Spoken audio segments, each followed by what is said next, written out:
Hello cooking crazy channel में तमारुं स्वागत है। आज बनावीशुं 12 मास स्टोर करी शकाय एवो छाश माटेनो मसालो अने एमांथी बनावीशुं मसाला छाश। तो रेसिपी पसंद आवे तो वीडियो ने लाइक अने चैनल ने सब्सक्राइब करवानुं न भूलता। चलो हवे रेसिपी शुरू करिए। तो अहीं एक पेन में आपणे 1/4 कप जेटला आखा धाणा लेशुं, 1/4 कप जेटलुं आखुं जीरुं अने 1 टेबलस्पून जेटला काळा मरी।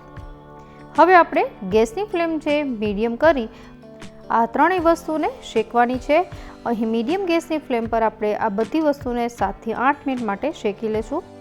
अहीं कलर एकदम चेन्ज थई जाय एवी रीते शेकवानुं नथी, जस्ट एनी अंदरनो भेज उडी जाय अने थोडुं एनी सुगंध छे आववा लागे एटले गैस बंध करी देशुं। तो हवे आपणे जे गैस बंध करी दीधो छे अने हवे अहीं अर्धो कप जेटला फुदीनाना पान छे। आ पान छे एने मैं तड़के 2 दिवस सुधी सूकवी दीधा था अने एकदम ड्राय छे। आवा पान आपणे आमां एड करवाना छे। ताजो अथवा फ्रेश फुदीनो एड न करवो।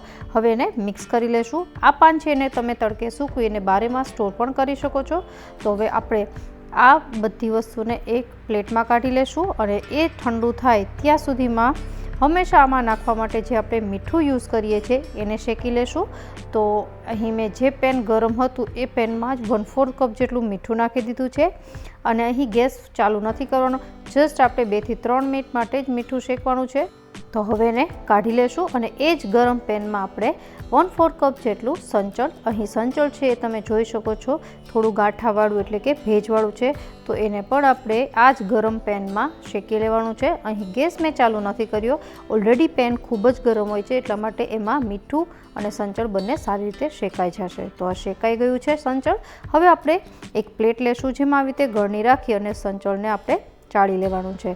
अहीं संचळ मैं एटला माटे चाळ्युं छे के मैं जे संचळ यूज कर्युं हतुं एमां भेजनुं प्रमाण वधारे हतुं, एटला माटे जो तमारी पासे ऑलरेडी भेज वगरनुं ज संचळ होय तो तमे न चाळो तो चाले। जस्ट एक वखत ड्राय रोस्ट छे पेनमा करी लेवानुं, ए वस्तु अहीं भूलवानी नहीं। तो आ बधी वस्तु छे तैयार थई गई छे। हवे आपणे जे सौथी पहेला आ बधी वस्तुने ठंडी करवा राखी थी, ठंडी थई गई है। तो एक मिक्सर जार लेशुं जेमां बधी वस्तुने नाखी अने एनो एकदम फाइन पाउडर बनावવાનો छे।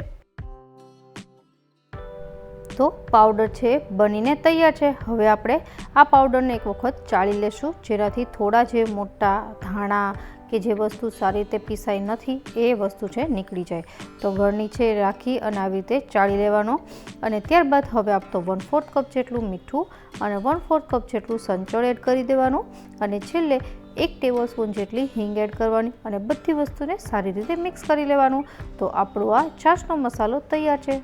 अहीं ज्यारे भेजवाळुं मीठुं के भेजवाळुं संचळ तमे यूज करो तो एनी क्वोंटिटी वधी जती होय छे, એટલા માટે હંમેશા શેકીને લેવાથી એનું માપ પરફેક્ટ રહે છે।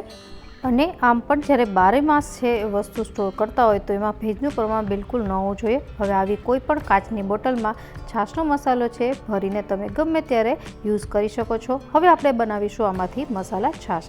તો એક મિક્સર જાર લેશું જેમાં 1 કપ દહીં ઉમેરીશું અને થોડા કોથમીરના પાન, અહીં મેં 1/4 કપ જેટલા કોથમીરના પાન લીધા છે જેને ઝીણા સમારી લીધા છે અને 1 ટીસ્પૂન જેટલો છાશનો મસાલો અને અડધો કપ જેટલું પાણી નાખી અને સારી રીતે બ્લેન્ડ કરી લેશું।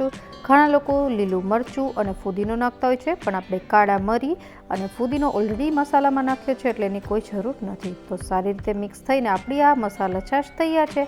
હવે આપણે એને સર્વ કરીએ।